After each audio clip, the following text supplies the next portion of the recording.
In this problem, the question says a point traversed half the distance with a velocity v naught. The remaining part of the distance was covered with velocity v1 for half the time and with velocity v2 for the other half of the time.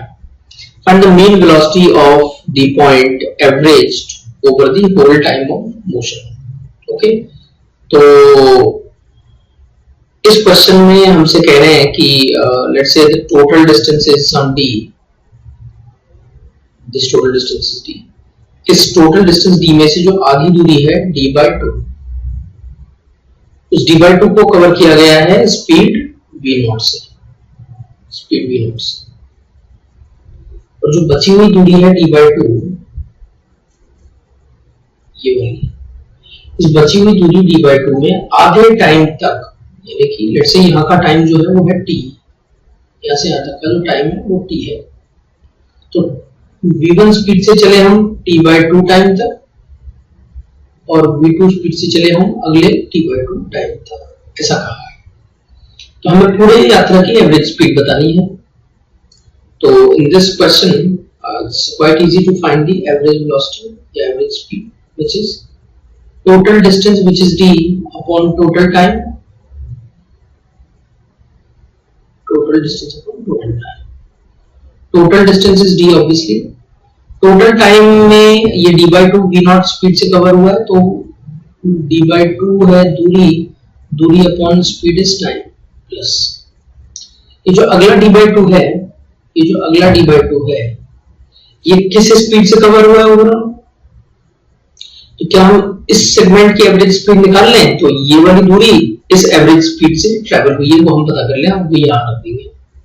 तो यदि मैं इस segment की average speed निकालता हूँ, सिर्फ इस segment की एवरेज स्पीड निकालता हूँ, तो what I get here is total दूरी विल बी v1 स्पीड से t/2 टाइम तक चले, ये दूरी आ गई शुरू के t/2 टाइम की. फिर v2 स्पीड से अगले t/2 टाइम तक चले, अगले t/2 टाइम की दूरी आ गई, और टोटल टाइम लगा हमको, हम खुद ही कह रहे हैं t है. तो टोटल डिस्टेंस आप देख सकते हैं, टोटल डिस्टेंस है ये, और ये टोटल टाइम है. तो t and this t gets cancelled, so what we get for this part is average velocity v1 plus v2 by 2 is the average speed in the segment. तो ये जो अगला d/2 तय हुआ है वो इसी स्पीड से तय हुआ है, तो दूरी upon speed v1 plus v2 by 2. so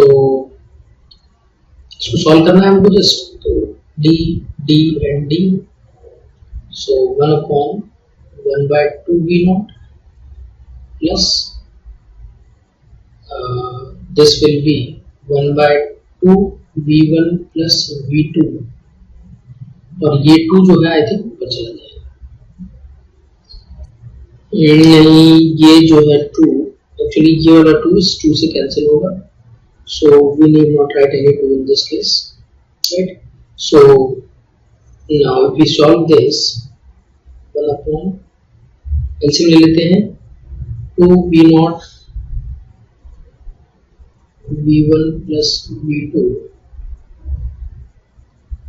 यहाँ आएगा v1 plus v2 plus 2 v0, so the overall thing will be 2 v0 v1 plus v2 upon v1 plus v2 plus 2 v0.